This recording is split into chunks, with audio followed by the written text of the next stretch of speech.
Hey everybody, this is Shad Sullivan coming to you from the headwaters of Bitter Creek, Archer County, North Texas.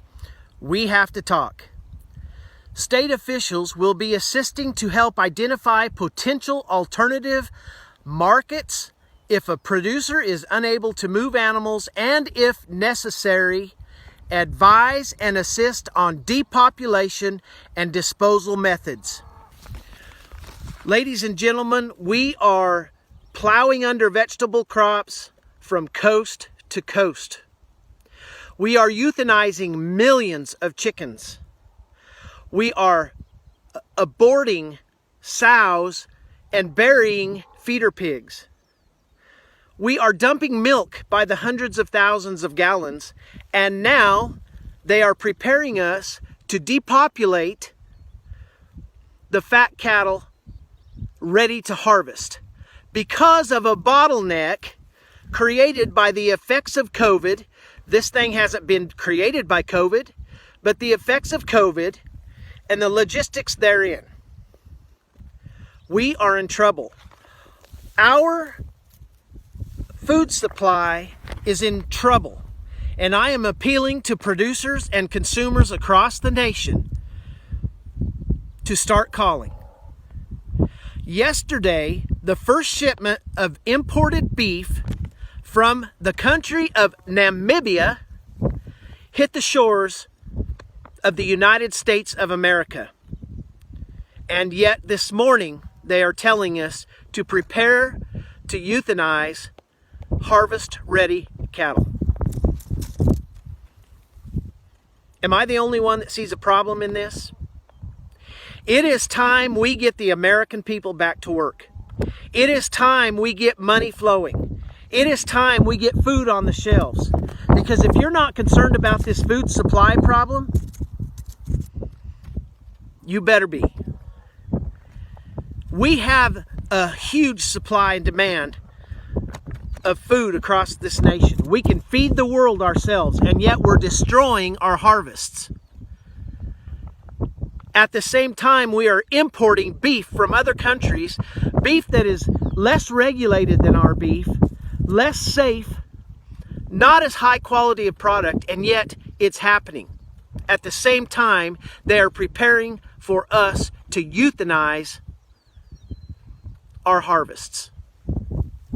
Does that make sense to America?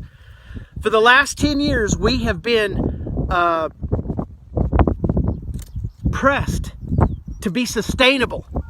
I've said all along, sustainability is a fraud. And right now, we're being forced to destroy our harvests. That doesn't sound like sustainability to me. But it is part of the overall goal to vertically integrate your food system. You see, they cannot have control of the people unless they have control of the food, the water, the land, production. It is time we get back to work.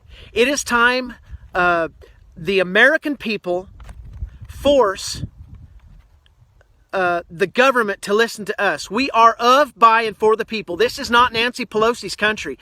This is not Donald Trump's country. This is your country, and you're going to go hungry. We must get regional and local packing houses up and going. Do we have to have those big packing plants? You bet we do, and they need to be running right now. We need help. You as a consumer are in trouble. My dad told me years ago the best thing that would happen to America is if everybody had to sit in the dark, cold, and hungry, and that would wake them up. Well, I think it's coming. We're in a dangerous position, ladies and gentlemen. We need to get inspectors into these small plants.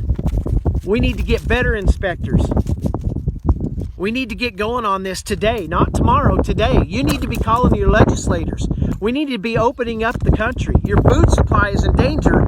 Ranchers are going broke every day. We're doing all we can to stay here.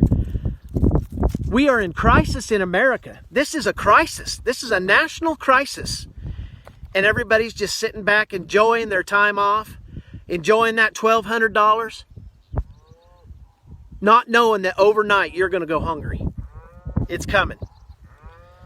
Ladies and gentlemen, We need your help. We need your help today. Everybody, all hands on deck. It's time. We need you to go to demandUSAbeef.com, sign the petition for country of origin labeling. People want to know where their food comes from. I don't want any beef out of Namibia. I don't want any beef out of Brazil. I want my own beef. I'm blessed to be able to eat my own beef, but a lot of you aren't, and you need the freedom to choose your product. Demand mandatory country of origin labeling. Demand that these people get back to work. Where have our patriots gone? Where are you? I ask you that today. This thing's going to be incredibly tough overnight. It's already tough. You think the shelves were empty 2 weeks ago. You just wait. We have a bottleneck in this processing facility and the logistics in this transportation system of our food supply. You think we're not in trouble? We are. I'm sorry, my tone is so bad. I'm so upset. But we have got to get this going today, ladies and gentlemen. We appreciate your support. Producers, start reaching out to consumers. Forget these associations. Forget all of the corrupt bullcrap that's been going on. We got to put a stop to it too. It's time. My apologies for my tone. I'm worried about my country. Try to make it a good day, you guys.